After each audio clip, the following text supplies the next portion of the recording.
1971 থেকে শুরু করে 2024 পর্যন্ত, তারপরে পর্যন্ত সমস্ত ইতিহাসকে এখানে ধারণ করা হয়েছে, আরও উন্নয়ন করা হবে।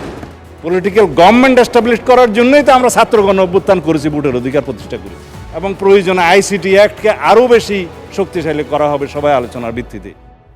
মাননীয় স্পিকার, আপনাকে ধন্যবাদ। আমি চাচ্ছিলাম না আসলে দাঁড়াতে, কিছু কথা রেকর্ডে রাখতে হবে, সেই জন্য দাঁড়ানো।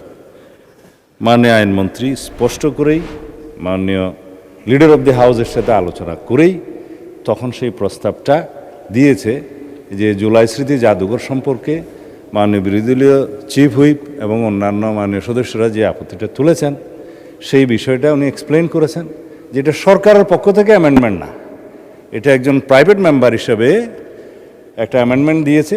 সেই অ্যামেন্ডমেন্টের উপরে ওনারা বক্তব্য রেখেছেন, এই পক্ষে আইনমন্ত্রীর বক্তব্য রেখেছে, কনসার্ন মিনিস্টার বক্তব্য রেখেছে, পাশ হয়েছে।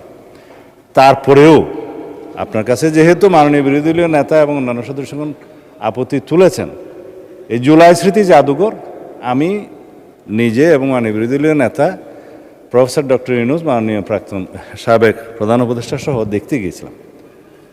এটা জীবন্ত জাদুঘর, এটা জীবন্ত ঘর, জাদুঘর নয়।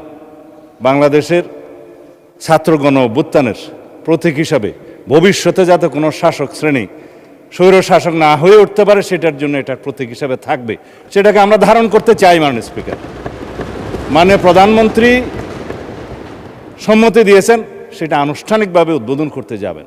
এটাকে স্ট্রেনদেন করা দরকার, জাতির ইতিহাসকে ধারণ করা দরকার, এবং যাতে আর কোনো সময় হাসিনার মতো ফ্যাসিস্ট স্বৈর শাসক বাংলাদেশে উৎপত্তি না হয়, উৎপাদন না হয়, সেজন্য এই জাদুঘরকে আমরা সেভাবে সংরক্ষণ করতে চাই। 1971 থেকে শুরু করে 2024 পর্যন্ত, তারপরে পর্যন্ত সমস্ত ইতিহাসকে এখানে ধারণ করা হয়েছে, আরও উন্নয়ন করা হবে। মাননীয় স্পিকার, মাননীয় বিরোধী দলীয় চিফ হুইপ যেটা বলেছেন, এটাকে অটোনোমাস বডি হিসেবে রাখা যায় কিনা সে ব্যাপারে তো আলোচনা হতে পারে। আমাদের শাহবাগ জাতীয় জাদুঘর সহ অন্যান্য জাদুঘর যেগুলো আছে সেটা কিভাবে পরিচালিত হয়, কিউরেটর কিভাবে থাকে। সাবেক একজন উপদেষ্টা গত ইন্টারিম গভর্নমেন্টের, তিনি খুবই পারদর্শী, সম্ভবত উনি এখনও কিউরেটর হিসেবে আছেন। আমরা তো পরিবর্তন করিনি মাননীয় স্পিকার। যদি এরকম অবদান রাখার মতো আরও কোনো বিশেষজ্ঞ থাকে, বিভিন্ন কমিটিতে ধারণ করা যায়। তবে কেউ পদত্যাগ করলেই কেবল সেই পদ হারাবে, সরকারের ক্ষমতা থাকবে না তাকে অপসারণ করার, সেই জন্য একটা প্রভিশন আনতে হয়েছে, সেটা মাননীয় সদস্য বিরোধী সদস্য এনেছেন।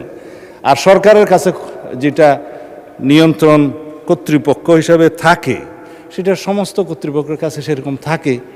আর দল তো মাননীয় স্পিকার, বিরোধী দল সরকারি দল তো রাজনৈতিক দল, এবং রাজনৈতিক দলের সরকার পলিটিক্যাল গভর্নমেন্ট এস্টাবলিশ করার জন্যই তো আমরা ছাত্রগণ অভ্যুত্থান করেছি, ভোটের অধিকার প্রতিষ্ঠা করেছি।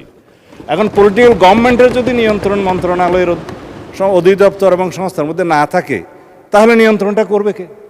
সেই জন্য আলাপ আলোচনা করে নিয়ন্ত্রণকারী কর্তৃপক্ষ এবং ভবিষ্যতে এটা বিকাশের জন্য, উন্নয়নের জন্য আমরা কিভাবে কি করতে পারি আলাপ আলোচনা করে পুনরায় একটা বিল যদি প্রয়োজন হয় সবাই মিলে আনবো। সেখানে আমরা বিরোধী দলের যে সমস্ত প্রস্তাব দিয়েছে সেইগুলো আমরা ধারণ করতে পারি, এই প্রস্তাবই তো দিয়েছে এই সংসদে। দ্বিতীয় হলো মাননীয় স্পিকার, কার্য উপদেষ্টা কমিটিতে আলোচনা হয়, সংসদ কতদিন চলবে, কিভাবে চলবে, কি কি বিজনেস এখানে আলোচনা হবে ইত্যাদি, সেটা আপনি করেছেন, আপনি সভাপতি। কিন্তু জাতীয় সংসদের এই অধ্যাদেশগুলো, উত্থাপিত অধ্যাদেশগুলো নিয়ে পরীক্ষা নিরীক্ষা করে রিপোর্ট দেওয়ার জন্যই এই বিশেষ কমিটি, জাতীয় সংসদ কর্তৃক গঠিত বিশেষ কমিটি। এখানে স্পষ্টতই কয়েকটা ভাগে সুপারিশ করা হয়েছে, যেটা আইনমন্ত্রী বললেন 16টা অধ্যাদেশের ব্যাপারে এখানে বলা হয়েছে এখনই বিল আকার উত্থাপন না করে যাচাই বাছাই করে অধিকতর শক্তিশালী করে নতুন বিল উত্থাপনের বিষয়ে সুপারিশ করা হয়েছে, এমন 16টি বিল। তার মধ্যে উনি যেটা বললেন যে দুদক, সেটা এখানে আছে, মানবাধিকার কমিশন আছে, অথচ এগুলো নিয়ে আলাপ আলোচনার যথেষ্ট সময় আপনি দিয়েছেন। এবং এইখানে আপনি দেখবেন তিনি যেভাবে বললেন যে গুম প্রতিরোধ ইত্যাদি বিষয়ে ওনারা নোট অফ ডিসেন্ট দিয়েছেন, সেই নোট অফ ডিসেন্ট বিষয়ে কথাও হয়েছে। কিন্তু বিলটা যখন আসবে তখন আলাপ আলোচনা করেই আসবে পরবর্তীতে, সেখানে ওনারা ওনাদের মতামত দিবেন, সংশোধনী দিবেন, আলাপ করব আমরা। গুম আইন, মানবাধিকার কমিশন আইন এবং প্রয়োজনে আইসিটি অ্যাক্টকে আরও বেশি শক্তিশালী করা হবে সবাই আলোচনার ভিত্তিতে। এই কথাগুলো আমরা এখানে প্রতিশ্রুতি দিচ্ছি, আলাপ আলোচনা করছি, সময় আছে মাননীয় স্পিকার, এখন বাজে 7:30, রাত 12টার সময় 30 দিনের সময়সীমা পার হবে, এই অর্ডিন্যান্সগুলোর ভাগ্য নির্ধারণ হবে তার মধ্য দিয়ে। তো এখন যদি এই যে বিশেষ কমিটির রিপোর্ট ওনাদের সামনেও আছে, এখন যদি এই বিষয়ে ওনারা ডিফার করতে চান, এটাকে মাননীয় স্পিকার সংসদীয় আচরণ হবে। ধন্যবাদ মাননীয় স্পিকার।